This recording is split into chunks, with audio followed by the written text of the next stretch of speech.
So Chandrababu Naidu గారు cinema ఇండస్ట్రీతో ఎంత సఖ్యతతో ఉంటారో మనకు తెలిసిందే. సినిమా ఇండస్ట్రీ కూడా చంద్రబాబు నాయుడు గారితో అంతే సఖ్యతతో కూడా ఉంటారు. సో ఆ విధంగా ఇటు చంద్రబాబు నాయుడు గారి విషయంలో ఉంది. ఇదే ఇప్పుడు రేవంత్ రెడ్డి గారు కూడా ఫాలో అవ్వబోతున్నారు అంటూ తెలుస్తుంది సార్. అంటే ఆయన సినిమా ఇండస్ట్రీతో చాలా సఖ్యతతో వ్యవహరించాలని కోరుకుంటున్నారు. సినిమా ఇండస్ట్రీ కూడా తన పట్ల కూడా అదే తీరులో వ్యవహరించాలని చెప్పేసి ఆయన కూడా కోరుకుంటున్నారని, అందుకే ఆయన అక్కినేని అఖిల్ పెళ్ళికి వెళ్ళడం, లేకుంటే గద్దర్ అవార్డ్స్ ప్రకటించడం, అల్లు అర్జున్ గారికి కూడా బెస్ట్ యాక్టర్‌గా గద్దర్ అవార్డ్ ఇవ్వడం, ఇవన్నీ కూడా ఇండికేషన్స్ అని కూడా చెప్తున్నారు. మరి నిజంగా చంద్రబాబు నాయుడు గారిని ఈ విషయంలో అంటే సినిమా ఇండస్ట్రీ విషయంలో రేవంత్ రెడ్డి గారు కూడా అదే ఫాలో అవ్వబోతున్నారా? సో మీ ఒపీనియన్ ఏంటి సార్ దీనిపైన? అంటే రేవంత్ రెడ్డి ఒక డిఫరెంట్ అప్రోచ్‌తో వెళ్తున్నాడు మొదటి నుంచి. హ్మ్. అంటే ఆయన దేనికైతే దూరంగా ఉంటాడని ప్రపంచం అనుకుంటుందో అక్కడ దగ్గరగా ఉన్నట్టుగా కనిపిస్తాడాయన. ఇది చాలా విషయాల్లో మనకు అర్థమవుతుంది. ఆయన కనిపించేది, ఆయన వినిపించేది ఇవేవి కూడా పూర్తిగా 100% దాన్ని కన్సిడరేషన్‌లోకి తీసుకోనక్కర్లేదు. ఆయన వ్యూహం ఆయనకుంటుంది. చాలా వ్యూహాత్మకమైనటువంటి వ్యవహారాలు నడపడంలో ఆయన సిద్ధహస్తుడు అనేది ఆయన సీఎం అయిన తర్వాత, అంటే ముందు నుంచి ఆ ధోరణి ఉంది అతనికి. ఓకే. సీఎం అయిన తర్వాత ఇంకొంచెం ప్రస్ఫుటంగా కనిపిస్తోంది. ఆయన చాలా స్పష్టంగా ఈ మధ్య ఒక ప్రకటన చేశాడు. ఏది ఇప్పుడు ఈ ఆపరేషన్ కగార్లు వీటి నుంచి నక్సలిజాన్ని అణిచేయగలం, తీసేయగలం అనేది భ్రమ మాత్రమే అని చెప్పాడు ఆయన. ఇదే ముఖ్యమంత్రి ఇదే ముఖ్యమంత్రి కర్రెగుట్టల్లో ఆపరేషన్ జరిగినప్పుడు తెలంగాణ పోలీసు బలగాలు కూడా వెళ్ళి అక్కడ కూంబింగ్లో పాల్గొన్నాయి. కలెక్టర్ గారు మీరు దయచేసి, లేకపోతే ఎస్పీ గారు మీరు దయచేసి రెస్పాండ్ అవ్వకండి, సైలెంట్గా ఉండండి అని అనలేదు. కానీ ఖండించారు. ఖండనలు ఉంటాయి, సహకారాలు ఉంటాయి. ఇది ఆయన అంటే ఇది చెప్పాను కానీ అది నా వల్ల కాని పని అనే విషయం ప్రపంచం అర్థం చేసుకోవాలనుకుంటాడు ఆయన. ఇలా నడుస్తుంది. తను ఎలా ప్రొజెక్ట్ అవ్వాలని ప్రపంచం అనుకుంటుందో అలా ప్రొజెక్ట్ అవుతాడు. తను ఎలా పని చేయాలో అలాగే పనిచేస్తాడు. ఇలా ప్రతి పనిలోనూ చాలా వ్యూహాత్మకంగా వ్యవహరిస్తాడు ఆయన. ఈ ప్రాసెస్లోనే సినిమా పరిశ్రమతో కూడా, అంటే ఆయన అల్లు అర్జున్ వ్యవహారంలో ఆ రోజున పుష్ప 2 రిలీజ్ అయి సంధ్యా థియేటర్ తొక్కిసలాట, ఒక మహిళ మరణము, ఆ కుమారుడి అనారోగ్య పరిస్థితి, ఈ రోజుకి అతను పూర్తిగా సెటిల్ అవ్వని పరిస్థితి, కండిషన్. కాబట్టి ఆ సందర్భంలో ఎలా వ్యవహరించాలని ప్రపంచం అనుకుంటోందో అలాగే వ్యవహరించాడు. అప్పుడు ఒక స్పెక్యులేషన్ రావాలి. అంటే గవర్నమెంటు సీరియస్గా తీసుకుని అల్లు అర్జున్ని అరెస్ట్ చేస్తుందా లేదా? అరెస్ట్ చేశారు, కేసు బుక్ చేశారు, అరెస్ట్ చేశారు.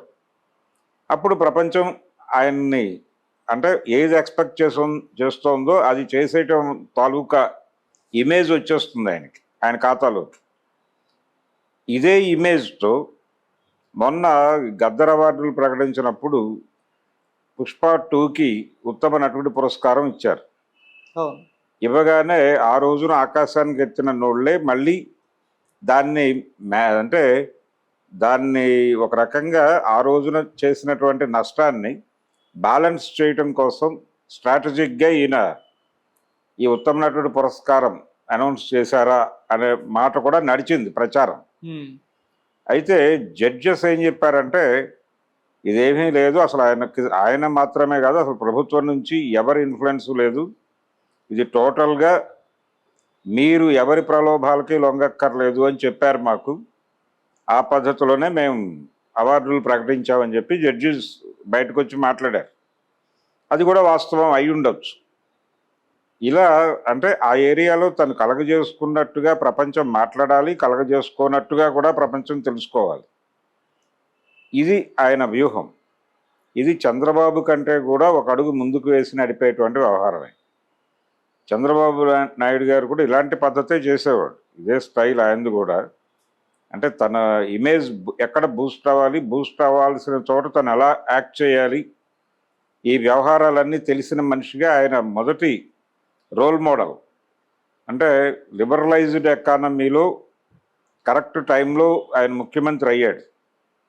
అయిన సందర్భంగా ఎట్లా స్పెక్యులేట్ చేయాలి, జనాల్ని ఎలా తన వైపుకి తిప్పుకోవాలి, ఇలాంటిది ఆయన చాలా బాగా అమలు చేశాడు. తను పర్సనల్గా ఇప్పుడు రోడ్డు మీదకి వెళ్ళగానే ప్రజల సమక్షంలో జన్మభూమి కార్యక్రమాల్లో ప్రజల సమక్షంలో ఎక్కడైనా చెత్త ఉంటే అక్కడ ఇమ్మీడియట్గా వాళ్ళని పిలిచి నిలబెట్టి ఏం జరుగుతోంది ఇక్కడ అని చెప్పి ప్రజల సమక్షంలోనే విచారణ పెట్టి అక్కడికక్కడే నేను సస్పెండ్ చేస్తున్నాను అని చెప్పడం, ఆ ఒకే ఒక్కడు అనేటువంటి సినిమా అర్జున్తో శంకర్ గారు తీసిన సినిమాకి ఆ సినిమా చూసినటువంటి ఆడియన్స్ బయటకు వచ్చి చంద్రబాబు నాయుడు తరహా ముఖ్యమంత్రి పాత్ర అనేసారు. ఆ ఇమేజ్ సంపాదించాడు ఈయన. ఇది రోడ్ మీద ఆ యాక్టివిటీ చేయటం ద్వారా. తద్వారా అధికారుల మానసిక స్థైర్యం దెబ్బతింటుంది అని చెప్పి ఉద్యోగ సంఘాలు గగ్గోలు పెట్టినా ఆయన పట్టించుకోవాలి.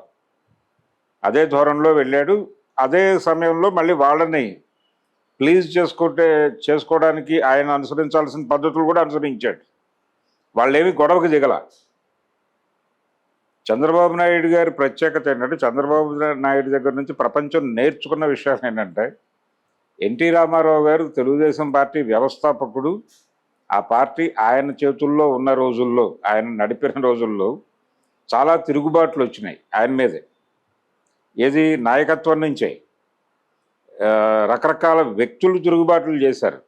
నన్నపనేని రాజకుమారి ఒకసారి తిరుగుబాటు చేస్తే, రేణుకా చౌదరి గారు ఒకసారి తిరుగుబాటు చేస్తే, ఉపేంద్ర గారు ఒకసారి తిరుగుబాటు చేస్తే, ఇలా నాదెండ్ల భాస్కర్రావు లాంటి పెద్ద తిరుగుబాట్లు, చంద్రబాబు నాయుడు గారి టైంలో వచ్చినటువంటి చంద్రబాబు నాయుడు గారు కీలకంగా వ్యవహరించిన తిరుగుబాటు, ఇన్ని తిరుగుబాట్లు ఉన్నాయి ఆయన దీనిలో. అంటే ఆయన ఒక స్టైల్ అనుకుంటే ఆ పద్ధతిలో వెళ్ళేవాడు.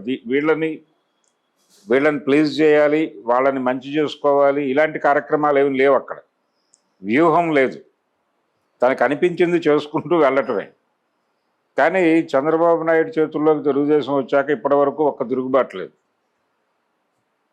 అంటే ఎంత స్ట్రాటజిక్గా ఆయన కథను నడిపిస్తాడో మనకు అర్థమవుతుంది. అంటే అంత సమర్థుడైనటువంటి, అంటే కేసీఆర్ లాంటి తిరుగుబాటు కూడా ఆయన, కేసీఆర్ది తిరుగుబాటు. ఆయన బయటకు వెళ్ళిపోయాడు, దుకాణం పెట్టాడు, ఆయన సీరియస్గా ఫైట్ ఇచ్చాడు, ఓ పొలిటికల్ మూమెంట్ చేశాడు. అయినప్పటికీ కూడా ఇంత జరిగినా మళ్ళీ ఆయన చాలా కాన్షియస్గా 2009 ఎన్నికల్లో కేసీఆర్ని తనతో కలుపుకుని ఎన్టీఆర్ ట్రస్ట్కి కేసీఆర్ వచ్చేలాగా చేసుకోగలిగాడు చంద్రబాబు.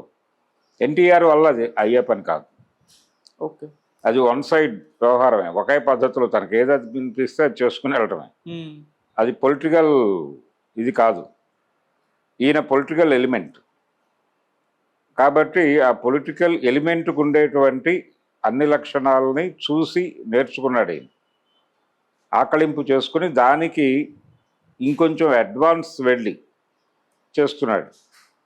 నాగార్జున గారి ఇంట్లో వివాహానికి, అఖిల్ వివాహానికి ఆయన ప్రత్యేకంగా వెళ్ళటం అనేది ఎందుకు చర్చనీయాంశంగా మారింది, ఎందుకు ఫోకస్ పెట్టింది ప్రపంచం అక్కడ అంటే, అసలు వెళ్తాడా వెళ్ళడా అని చర్చతో మొదలైంది. అది ఎందుకు ఆ చర్చ మొదలైందంటే అన్కన్వెన్షన్ కూల్చివేత ఈ వ్యవహారం. నిజానికి కాంగ్రెస్ ఫ్యామిలీ అది. అక్కినేని నాగేశ్వరరావు గారు ఆయన జీవితాంతం కాంగ్రెస్తోనే ఉన్నాడు. అలాగే వైఎస్ రాజశేఖర రెడ్డి వీళ్లతో స్నేహ సంబంధాల్లోనే ఈయన నడిచాడు. ఎవరు, నాగార్జున కూడా. వైఎస్తో నడిచినటువంటి వ్యాపార వ్యవహారాలు, ఇతర లావాదేవీల సందర్భంగానే ఆయనకి జగన్తో టైఅప్ వచ్చింది.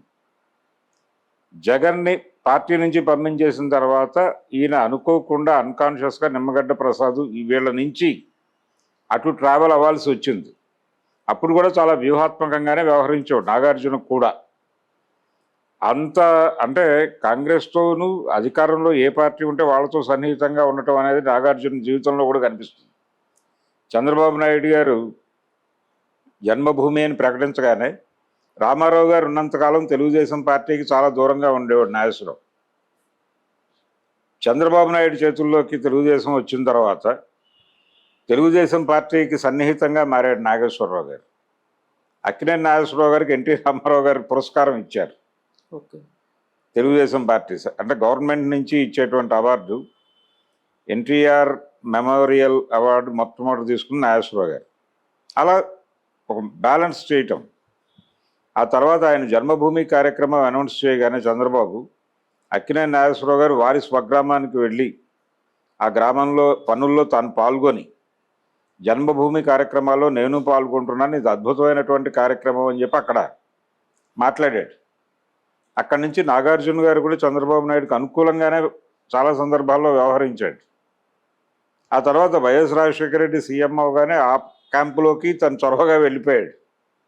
ఆ వెళ్ళిపోవటానికి పాత తన తండ్రి గారికి కాంగ్రెస్కి ఉన్నటువంటి రిలేషన్ని వాడారు.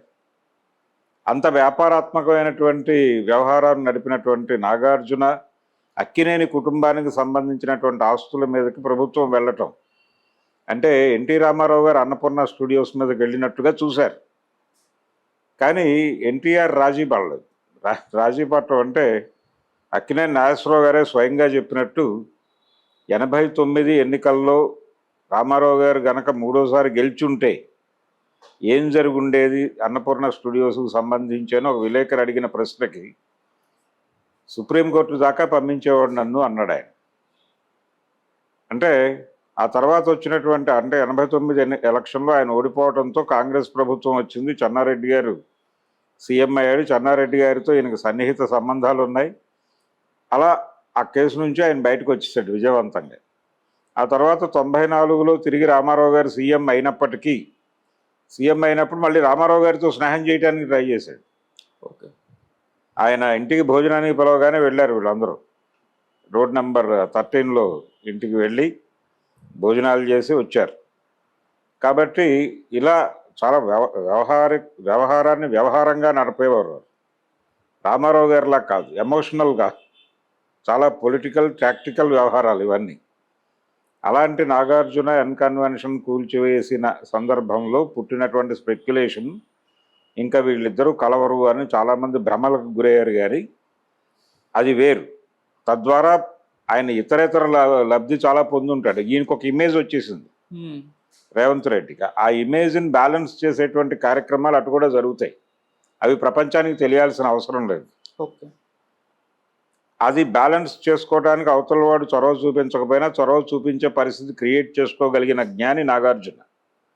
ఇంకెక్కడో బ్యాలెన్స్ అవుతుంది. ఆ బ్యాలెన్స్ అయిన వ్యవహారం ప్రపంచానికి తెలియదు. అయిపోయింది. క్లియర్ అయిపోయిన తర్వాత జరిగిన ఈవెంటే పెళ్ళి. ఓకే. సో పెళ్లి సమయానికి వాళ్ళు క్లియర్. కానీ ప్రపంచం విషయంలో క్లియర్ కాదు. ప్రపంచం వాళ్ళని పాత కళ్ళద్దాలతోనే చూస్తోంది. అందుకని ఆయన వెళ్ళి అక్కడ ఆశీర్వదించి వారందరినీ అభినందించి వచ్చాడు. ఇట్లా కాంగ్రెస్ ప్రభుత్వంతో సన్నిహితంగా ఉంది అక్కినేని కుటుంబం. ఆ తర్వాత మధ్యలో వాళ్ళకి ఘర్షణ పడింది ఒక్క ఎన్టీఆర్ గవర్నమెంట్తోనే. ఆ తర్వాత ఏ గవర్నమెంట్తోనూ వాళ్ళకి ఏ రకమైన ఘర్షణలు లేవు. అలా నడిచినటువంటి వ్యవహారంగానే చూడాలి. అలాగే రేవంత్ రెడ్డి ఇప్పుడు సినిమా ఇండస్ట్రీని నిజానికి కేసీఆర్ విషయంలో కూడా ఉంది. అది కేసీఆర్ కూడా ఇంతకంటే భిన్నంగా ప్రవర్తించింది ఏమీ లేదు. ఉద్యమ కాలంలో ఆయన చాలా క్లియర్గా తెలంగాణ సినిమాని ఎమర్జీ చేస్తాం, ఆంధ్ర సినిమాయే నడుస్తోంది ఇక్కడ, సినిమా అంటే ఆంధ్ర జీవితమే కాదు తెలంగాణ జీవితం కూడా ఉంది, మేము రామోజీ ఫిల్మ్ సిటీని 1,00,000 నాగళ్లతో దున్నించేస్తాం అన్నాడు. తర్వాత రాచకొండ గుట్టల్లో ఫిలిం సిటీ ఏర్పాటు చేసి తెలంగాణ సినిమాకి అంకురార్పణ చేస్తాను అని చాలా పెద్ద మాటలు మాట్లాడాడు. ఆ మాటల వెనకాల చాలామంది తెలంగాణ సినిమా కళాకారులు దళం కట్టి నడిచారు. సీరియస్గా ప్రకటనలు ఇచ్చాడు. ఎన్ శంకర్ లాంటి వాళ్ళు అయితే చాలా కాన్షియస్గా ముందుకు అడుగు వేశారు. ఇంత జరిగిన తర్వాత తెలంగాణ ఆవిర్భవించిన తర్వాత ఇవేవీ జరగలేదు. రామోజీ ఫిలిం సిటీని 1,00,000 నాగళ్లతో దున్నించలేదు. అలాగే రాచకొండ గుట్టల్లో ఫిలిం సిటీ నిర్మాణము జరగలేదు. ఇంకొక దారుణమైన విషయం ఏంటంటే తెలంగాణ ఉద్యమ కాలంలో తెలంగాణ సినిమాని ఎమర్జీ చేయాలి అని బలంగా వాదించి ఉద్యమించినటువంటి దర్శకులు అలాగే ఇతర సినీ కళాకారులు 2014 తెలంగాణ రాష్ట్రం అంటే మొదటి ఎన్నిక జరిగింది. అంతకుముందే రాష్ట్రం ఏర్పడింది. రాష్ట్రం ఏర్పడిన తర్వాత రాష్ట్ర నిర్ణయం వెలువడిన తర్వాత ఒక్క సినిమా కూడా డైరెక్ట్ చేయలేదు, ఒక్క సినిమా కూడా తీయలేదు. దీన్ని ఎలా అర్థం చేసుకోవాలి అనేది అంటే ఈ మేనేజ్మెంట్ అనేది ఇండస్ట్రీ నుంచి నడిచింది. ఛాంబర్ కూడా ఆంధ్ర ఛాంబర్ అన్నారు ఆ రోజున. ఇప్పుడు ఫిలిం నగర్లో ఉన్న ఛాంబర్ అది ఆంధ్ర ఛాంబర్, అది విజయవాడ పంపించేయాలని మాట్లాడారు. యాక్చువల్గా దీనికంటే పాత ఛాంబర్ అక్కడ ఉంది విజయవాడలో. మెడ్రాస్లో ఇండస్ట్రీ ఉన్న రోజుల్లో విజయవాడ ఛాంబరే ఛాంబర్ ఏపీకి సంబంధించి. ఎందుకంటే డిస్ట్రిబ్యూషన్ నెట్వర్క్ అంతా అక్కడ ఉండేది కాబట్టి అక్కడే ఛాంబర్ నిర్మాణం జరిగింది. ఓకే. ఆ తర్వాత కదా ఇది వచ్చింది ఇక్కడ ఛాంబరు. సో ఇంత వ్యవహారం ఉంది. అలా అలా చూసినప్పుడు అంటే ఈ తెలంగాణకి సంబంధించి కేసీఆర్ ఎలా బిహేవ్ చేశాడు, రేవంత్ రెడ్డి గారు ఆయన సన్నిహితంగానే ఉన్నాడు సినిమా వాళ్ళతో. ఆయన ఎప్పుడు ఘర్షణాత్మకంగా లేడు. కేసీఆర్ కూడా జగన్ ఉన్న కాలంలో కూడా కేసీఆర్ చాలా ఫ్రెండ్లీగా, నిజానికి సినిమా వాళ్ళు అందరూ అన్నారు తెలంగాణ ప్రభుత్వం ఫ్రెండ్లీగా ఉంది, ఏపీ గవర్నమెంట్ మమ్మల్ని ఇబ్బంది పెడుతోందని మాట్లాడారు కదా అందరూ. ఇప్పుడు తెలుగుదేశం కూటమి ప్రభుత్వం రాగానే మాకు అక్కడ కూడా ఫ్రెండ్లీ ప్రభుత్వం వచ్చిందన్నారు. మధ్యలో పవన్ కళ్యాణ్ గారు ఏదో చిన్న ఈ హరిహర వీరమల్లు డేట్ దగ్గర చిన్న ఒక మాట బయటకు వచ్చింది, కానీ లేకపోతే అదర్వైజ్ వీళ్ళందరూ స్నేహంగా ఉన్నవారే. మాకు స్నేహం వర్ధిల్లుతోందని అల్లు అరవింద్ గారు మొన్న మీడియా ముఖంగానే చెప్పాడు. మేము కలిసి అందరం వెళ్ళి ఉండకపోవచ్చాము కానీ విడివిడిగా అందరం కలిసాం అని చెప్పాడు ఆయన. ఆయన కూడా కలిశాడు. వాళ్ళ స్టూడియోకి వచ్చాడు కదా చంద్రబాబు నాయుడు గారు. చంద్రబాబు నాయుడు గారు బావమరిదితో షో పెట్టి ఆయన్నే గెస్ట్గా పిలిచి తన ఆఫీస్లోనే ఆయన ఫెసిలిటేట్ చేసిన చరిత్ర ఉంది కదా అరవింద్ గారికి. సో ఎవరికి వాళ్ళకి చంద్రబాబుతో సాన్నిహిత్యం అనేది ఎవరికి వాళ్ళు ప్రూవ్ చేసుకోవడానికి ఎవరి ఛానల్లో వాళ్ళు ప్రయత్నం చేశారు. ఇప్పుడు రేవంత్ రెడ్డి గారు కూడా అంటే తను సీఎంగా తనకు కావాల్సినటువంటి ఇమేజ్ని తీసుకోవాలి. ఇన్ ది సేమ్ టైం అవతల వాళ్ళు తీవ్రంగా సఫర్ అవ్వకుండా కూడా బ్యాలెన్స్ చేసుకోవాలి. ప్రతి సెక్షన్తోనూ ప్రతి సెక్టార్తోనూ తనకు రిలేషన్ ఉండాలి. ఇప్పుడు ఆయన హైడ్రా పేరుతో చాలా కూల్చివేతలు జరిపేస్తున్నాడు, ప్రపంచం అంతా ఆయనకు వ్యతిరేకంగా మారిపోతుందనే హడావిడి విన్నాం కదా ఆ రోజున. ప్రధానంగా నష్టపోయింది ఎవరు? ఈ ఎపిసోడ్లో నాగార్జున డెఫినెట్గా ఎక్కడో లబ్ధి పొంది ఉంటాడు నిస్సందేహముగా. కానీ సున్నం చెరువు ప్రాంతాల్లో గుడిసెలు వేసుకుని ఏదో షెడ్లు వేసుకుని బతుకుతున్నటువంటి రోజువారీ కూలి పనులు చేసుకునే వాళ్ళని అందరినీ గెంటారు అక్కడి నుంచి. వాళ్ళు నష్టపోయింది. వాళ్ళు తప్ప సినిమా పరిశ్రమ నష్టమేం పోలేదు రేవంత్ రెడ్డి గారి ప్రభుత్వం నుంచి. వాళ్ళు ఒకటే, వాళ్ళు చాలా స్పష్టంగా ఒకటే. అందుకని ఆయన ప్రవర్తన విపరీతంగా అదేదో విచిత్రంగా చెప్పుకోవటానికి మాట్లాడుకుంటారు తప్ప నిజానికి ఆ అన్కన్వెన్షన్ కూల్చిన రోజు నాగార్జున గారు చాలా స్పష్టంగా నేను మాట్లాడను, ఎవరూ మాట్లాడద్దు అని చెప్పి ఒక వార్నింగ్ ఇచ్చాడు తన అభిమానులకు కూడా. అక్కినేని అభిమానులకి అలాగే